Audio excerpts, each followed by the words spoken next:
Welcome back to Reading Bear. Today, we will take a look at some new malicious compliance stories. And if you enjoyed my content, please don't forget to subscribe to my channel and post some bear emojis in the comments. Let's go! First one is titled, New hire misses most of the first 3 weeks of work, then uses me as a reference. Let's call her Karen, just because it fits. She came in and applied for a job, and when I looked at her resume and application, I realized she knew some of my old neighborhood friends and schoolmates. She interviewed well, so I gave her a job and told her to be in Monday at 9 a.m. Monday morning, she is not in, no calls, no show. Tuesday, no call, no show, I had now written her off. Wednesday, she shows up about noon. Claims she was in her basement Sunday night and her brother was working out and he accidentally knocked her out during his intense workout. She claimed her doctor told her she had a concussion and she should stay home for a couple days. She had no doctor's note, no marks on her head, but thinking her story was so off the wall it could almost be true, I let her come to work the next day. She worked Thursday and Friday. We paid at the end of every week and I gave her a check Friday. I also did not deduct the days she missed. She came to me and asked about the full paycheck. I told her we were a family business and realized people had lives outside work. He tried to make sure people knew they were appreciated and tried to take care of our people. She teared up and thanked me and said we could count on her. She worked the full next week, did okay. She seemed to fit in. Seemed. The third week, she showed up Monday, but Tuesday was another no-show, no-call. We did not hear from her for over 2 weeks. When she finally showed up, her story was the stuff of legends. She claimed her husband had forged divorce papers a couple years previous. Thinking she was divorced, she moved back into her parents' house. She claimed her ex-husband was at her parents' house when she got home the last night she worked. He told her he made up the divorce and the paperwork was phony, so they were still married and he wanted to get back together. She claims she refused and he kidnapped her. She said it took her until a couple days ago to get away from him. She wanted to come into work the next day. She did not call the police and he wasn't arrested. There was nothing in the papers or on the news about any of this. She was not hurt, thank God. She asked if I believed her. I did not, but told her that I really needed someone I could count on coming in reliably every day. I gave her a paycheck for 1 week, she had worked 1 day, and told her I wished her good luck. I had already replaced her, and her replacement was one of the best employees we ever had. Here's the malicious compliance. The next month, I come into a phone message that someone from XXX company called for a reference for Karen. As my secretary is handing me the message, she's laughing at the look on my face. I asked if she was kidding, she said she was not. She said she got a call from a man saying he was the owner of a company in the area and he asked about Karen. Then my secretary asked if she could listen in on the call. She was a pistol. She then goes and gets my partner and tells him I am going to call and give Karen a reference. Now he is in my office laughing too. I call the guy and we make some small talk. I tell him what we do and he tells me what he wants Karen to do for him. I tactfully avoided answering any of his questions about Karen directly. I think he was beginning to suspect something. Remember folks, employers can get in a ton of trouble for bad references. He finally asked my opinion of Karen, and what I said was, if you can get Karen to work for you, you will be very lucky. He heard what I said and how I said it. He repeated that back to me exactly as I said it. All my words were the right ones, it was my tone and intonation that got my point across. He thanked me and hung up. Karen comes into the office a couple days later. She looks mad but is trying to be pleasant. She told me she is having trouble finding a job and mentioned she has used me as a reference. She wanted to know if anyone from XXX company has called me. She knew they did. She told me she really want the job at XXX company. I told her I had been called and that I told the guy he'd lucky to get her to work for him. My secretary confirmed that's what I told him. She told him she was right next during the whole conversation. Karen smiled and thanked me and headed to the door. She said she wondered why she was having so much trouble getting a job. She asked if she could continue to use me for a reference, and I told her absolutely. I also told her I'd tell everyone the same thing, that any employer would be lucky if they can get you to work for them. She walked away smiling, happy and clueless. Next one is titled, There Was an Attempt to Fire Me for Malicious Compliance. So, in 2012, I found myself working as an overnight maintenance laborer for a family-owned collection of properties. 2 shopping complex, a winery, a few warehouses, etc. But most of the time, I was working keeping a grocery store built in the late 60s functioning. Worked my way up to night maintenance manager and loved my job. I was getting the kind of education you can't buy, hands-on electrical one night, plumbing the next, welding after that. All taught to me by 3 men that could build a house, up to code, single-handedly. And we all got along great. It was the first time in my adult life I had real responsibilities, and I was respecting myself because I respected the job I was doing.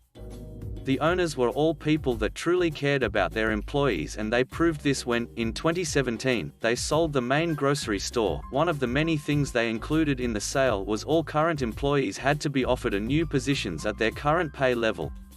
The company that bought us, I won't say their name but think the opposite of dangerous path, does not employ an in-house maintenance team. Something breaks, they outsource the fixing of it. So they really didn't have a ready-made place for me to fit into like the other department managers. The store manager also did not like that I was making $18 an hour, $6 over a new hire rate. Thus began the systematic, what I saw as, harassment, and what has been later confirmed to me as standard operating procedure for legally getting rid of someone at this company. Some of my faves include: 1. Making my 35-year-old butt a bag boy. Joke's on you, I love doing easy work for good money. 2. Writing me up for spending 20 minutes talking to the police about an accident I had seen while returning carts. I thoroughly enjoyed the district manager apologizing to me for that. 3. Cutting my hours down from full-time to 24 hours a week, which is completely allowable, but as the second most senior member in the store, everyone below me has to get their hours cut first. 4. No, you can't force me to take a salaried manager's position. 5. Yes, you can make me a cashier, a position you know I do not want, but you have to give me the $3 pay bump. And on and on and on, in addition to the many broken verbal promises and out-and-out lies. I became very well versed on the union rules, my specific contract rules, and how to protect myself. 7 union arbitrations in my first 5 months all ended in my favor. Meanwhile, the assistant managers love me. I can cover any department because I've done most everything, and I'm a quick learner for what I don't know. Anything breaks down in the store, it was falling apart before they bought it. If I can't fix it, I can at the very least make a detailed work request so it gets fixed sooner. I become the go-to-cover guy, filling in any position that needs it. Which at long last brings me to my malicious compliance. The store was not doing well, sales-wise. About a year and a half in, they couldn't get a closing butcher. So, the night manager taps me to work in the meat department for 3 hours every night just to close it out and clean it up. In the department there is a bone saw that's used for cutting meat with bones in it. It's a pain in the butt to clean, so after reading the department manual I realized you were not to use that piece of equipment if you hadn't been trained on it. Now I 100% had been trained on that bone saw. I knew how to take it apart, fix it and put it back together. But that training was with the old company, and I had been informed many times that the new company only thought I'd been trained when they had trained me. Perfect. I can close down the bone saw earlier and get it cleaned. If any customer needs me to cut meat with a bone in it, I inform them that I hadn't been trained on that piece of equipment. Shouldn't be an issue, this is late night and the store's not doing that well begin with. I clear all this with the assistant manager. This goes on for months until finally I'm called into the manager's office during the day. Turns out one of the customers I had informed that I could not use the bone saw was a secret shopper. The store manager is writing me up for failure to complete my duties. She's also writing it up as malicious failure. I forget the term they use. It's basically 2 write-ups instead of just 1, and that coupled up with my previous write-up, I was 15 minutes late once, that's on me, gives her the 3 write-ups she needs to fire me.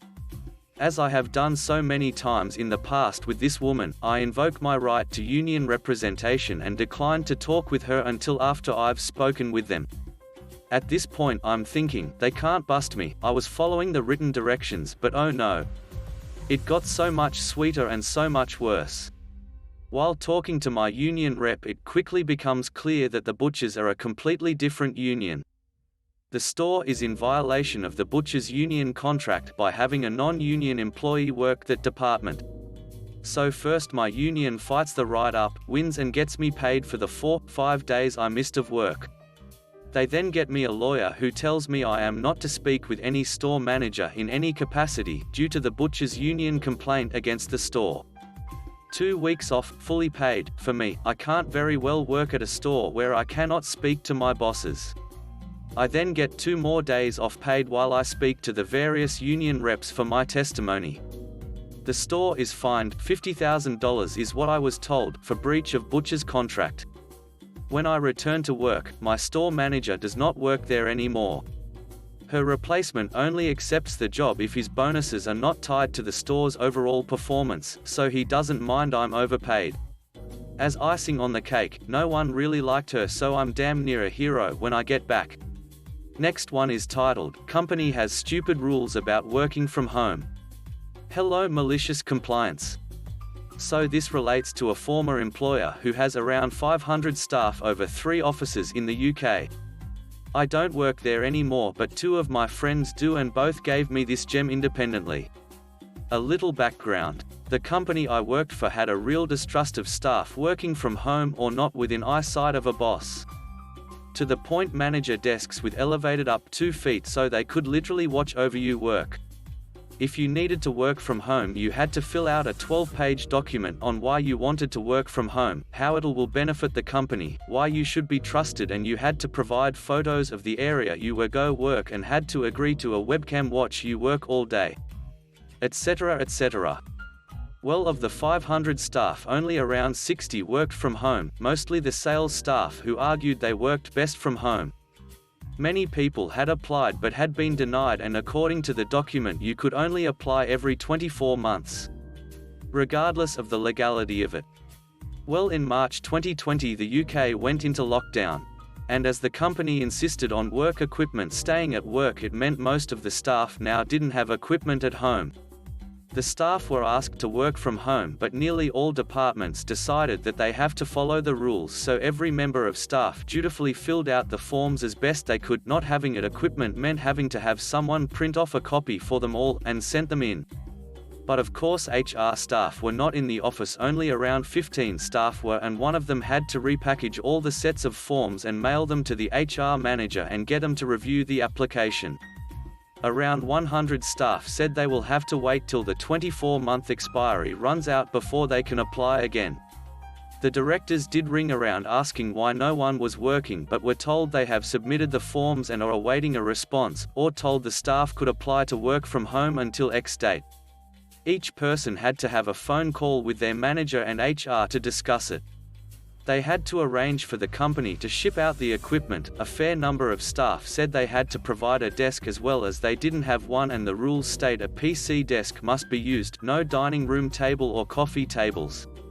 According to my friends, it took nearly 2 months before things were back to normal working-wise. However, in August the company announced all staff must return to the offices now, as 2020 events as a threat are over, and that they were concerned for a lack of discipline and work throughput, and they wanted to keep an eye of staff better.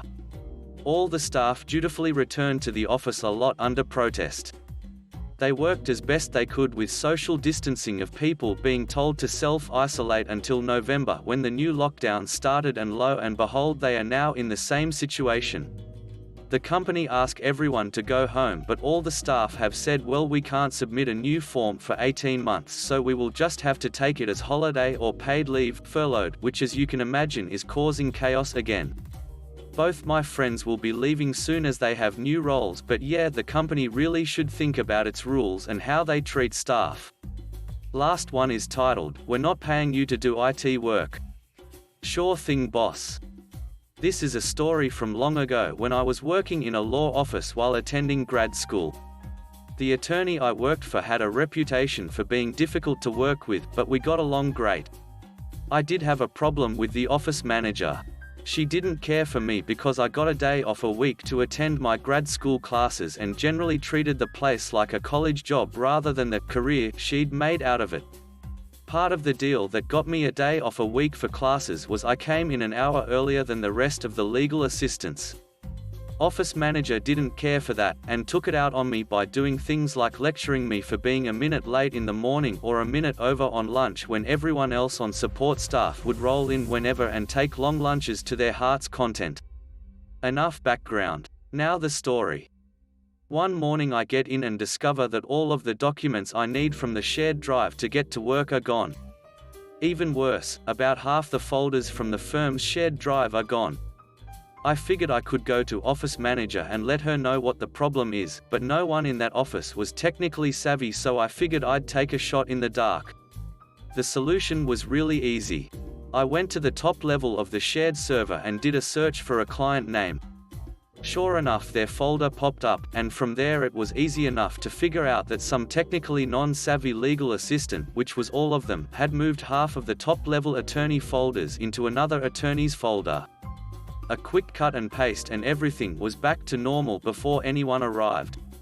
I figured I should tell someone what happened so it didn't happen again, so I went down to office manager's office. I explained what had happened and the fix, and that she might want to tell people to be a little more careful about dragging folders around.